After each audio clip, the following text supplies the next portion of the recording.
Herbs that you can regrow in water right on your windowsill. Welcome to all of our new herbal enthusiasts. And for those of you who are long-time viewers, welcome back. Today we're going to take a look at some of the herb, spice, and plant sorts that you can grow right on your windowsill. All you'll need is a jar of water, and these little green helpers can hang around for years to treat your sniffles and to spruce up a meal.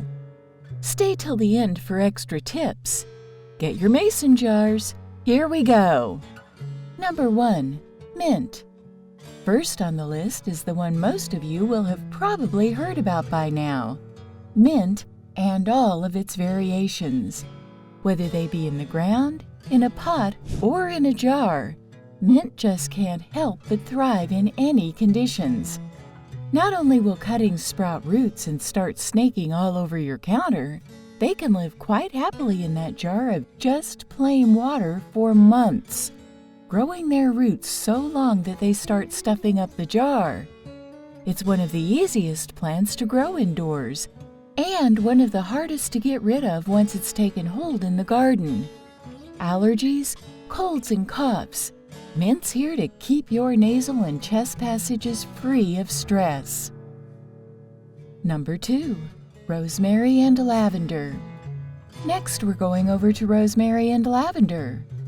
We mentioned these two together because they both actually grow better from cuttings placed in water than they do when planted as seeds or by planting cuttings directly in soil. But for both of these, don't just take a single cutting. Take a handful for every jar. For them to sprout roots, you're looking at a 50% viability rate, so just remove the ones that didn't take as they die off. Besides giving amazing profiles to a Sunday roast, rosemary's very good for circulation, muscle cramps, hair and nail growth, and it's an excellent memory booster. Lavender is there for stress, anxiety, wound healing, restful sleep, and it's the best free scent for your laundry and your house. Once they outgrow their jars, they'll be happy in a small pot if they get regular trimmings. Number 3. Sage. Sage is another one of those helpers in the kitchen, as well as for your physical ailments. And quite frankly, their seed germination is not the best. So just go ahead and stick a cutting into a pot the next time you pick some up at the store. It'll save you a lot of trouble down the road. Sage can survive in that jar for a few months to a year before you even need to start thinking about finding a new home for it. And it's not so dependent on full-day sun as some of the other herbs are. Sage is here for the women. Menopause, hair growth, memory, and hormone imbalances. Every girl needs some sage in her life at one point or another. Number 4. Chives. Chives might be a little unexpected. Most people don't consider this onion-related culinary herb much of a medicinal plant at all. But it's actually a very good antifungal, antibacterial, and anti-cancer herb. Excellent when you have a cold to speed up recovery and to stave off the infection from spreading further into your lungs. Chives are delicious and ridiculously easy to grow. Seriously, stick these guys in some water, give them a good haircut every time you want to spruce up a meal, and you've got the perfect addition to your daily diet to keep all of the bugs away. Number 5. Basil. Basil is just a champion of survival anywhere. Are you even surprised that it'll sprout roots in just plain water? Basil will last for quite a few months, maybe even a year, but they are not perennials. So, when it starts to look like it's reached the end of its natural lifespan, cut off another cutting and start the process all over again. Basil is good for digestion and the skin, but it's in the macronutrients where the real value lies. And nobody's complaining about a constant supply of pesto at the dinner table now, are they? Number 6. Thyme. Thyme can be grown and used for half a year if you add a little growth hormone to the water that it's placed in. At the end of the day, thyme is a perennial, and it wants to find a permanent home to set down its roots. But quite a bit of time can pass before it needs to be moved out, and more than enough use can be made from it before that becomes necessary. When it is eventually moved to a pot, you don't have to overthink it.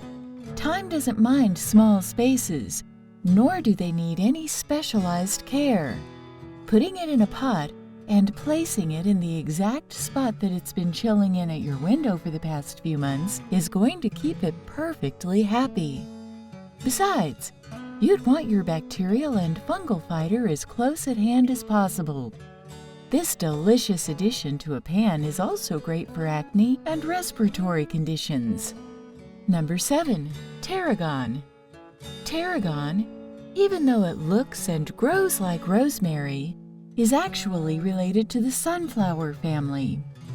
Given what a medicinal powerhouse sunflower is, it should come as no surprise that its bushier cousin isn't far behind. Skin, hair, digestion, depression, fungal infections, diabetes, immune booster. Do we even need to go on to convince you that Teragon is a necessity for any medicinal garden? But keep an eye out for the variety that grows well in your area. Teragon is more geared toward climates that get cold winters, though there are varieties out there that won't be as particular if you take the time to look for them. Number 8. Cilantro. Cilantro is the plant that's most commonly grown in water, since it lasts for so long and it's almost impossible to keep it from taking over the counter. You can chop it down to stubs and it'll bounce back in no time. Cilantro is great for those who need to reduce their salt intake. It's antifungal, and it reduces inflammation in arthritic joints. Number 9. Lemongrass. Once lemongrass makes roots, it's a pretty prolific herb to keep contained. And if you keep the water supplied with growth hormone and nutrient drops, it can last for years in a jar. Lemongrass has uses that run a mile long, but it's best known for all things in the digestive tract: cramps, spasms, nausea, diarrhea, and it'll kill the germs that caused your stomach issues in the first place. And for those who want a little help with their blood pressure and to improve cardiovascular health, a cup of lemongrass tea in the morning can go a long way to help you. Number 10. Oregano. Oregano is so commonly used for cooking that people have forgotten just how incredibly beneficial it can be for a wide range of conditions. It's a mild outward treatment for skin sores, sunburns, and acne. Inside, it treats asthma, upset stomachs, and even parasitic infections. Don't let any cuttings go to waste the next time you pick up a fresh supply at the farmer's market. Tips and tricks. Before we go, here are some tips for your water jar garden. Remove any lower leaves from your cuttings, allowing for a clean stem to rest in the water. Still standing water has a nasty habit of growing algae. But did you know that algae can't grow without light? Just wrap some brown paper around the jar to block off light, and you'll never have any problems keeping the icky green growth at bay. Woody cuttings like lavender, rosemary, and Teragon can take a little longer to take root, so be patient with them. Rosemary especially has a habit of looking completely dead for months, and then suddenly it sprouts new leaves and roots just as you were about to give up on it. If you're impatient, rooting hormone powder can help the process along, and there's no harm in giving them a little help in their early stages. And finally, choose jars with narrower openings instead of wide, flat bowls. Stems that are closely packed together are generally healthier, and it'll keep the bugs and the grubs out of the water, making it easier to avoid a gross mess of dead bugs to clean out every week. But other than that, it's not at all hard to have a green and lush window right there in your kitchen that'll serve to keep you healthy, level up your cooking, And it saves you a ton of money getting your herbs fresh every week from the grocery store. And now we leave the floor to you.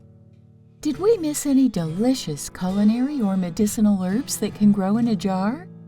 Tell us in the comments below. We here at the Medicinal Backyard love hearing from our viewers. Until next time, don't forget to like, subscribe, and keep loving your body by loving the land. Cheers!